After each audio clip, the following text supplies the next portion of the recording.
একজন হারানো মানুষ ফিরে পাওয়ার জন্য আপন মানুষরা অত অস্থির হয়ে থাকে না।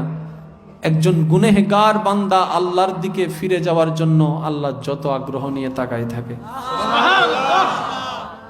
মানুষ অপরাধীকে বারবার খুঁজতে থাকে সাজা দেওয়ার জন্য, আর আমার মাওলা অপরাধীদেরকে ডাকতে থাকে ক্ষমা করে দেওয়ার জন্য। বান্দা একবার তো তওবা কর, একবার তো ক্ষমা চাইয়া দেখ।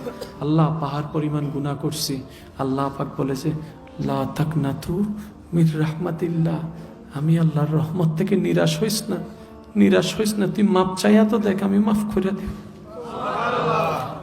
আল্লাহ আমার গুনাহ আসমান পরিমাণ এত বিশাল, আল্লাহ পাক বলেছে লা তাকনাতু মির রাহমাতিল্লাহ, আমি আল্লাহর রহমত থেকে নিরাশ হইস না। আল্লাহ আসমান ছুঁয়ে গেলে এত গুনাহ, তারপরে এত রহমত তুমি আমাকে করবা।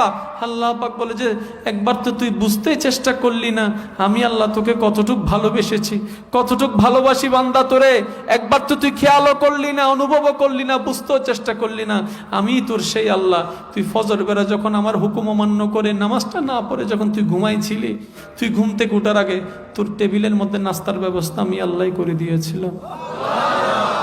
বান্দা একবার তুই মাপ চাই দেখ, তুই একবার তো মাপ চা, তুই একবার তো মাপ চা।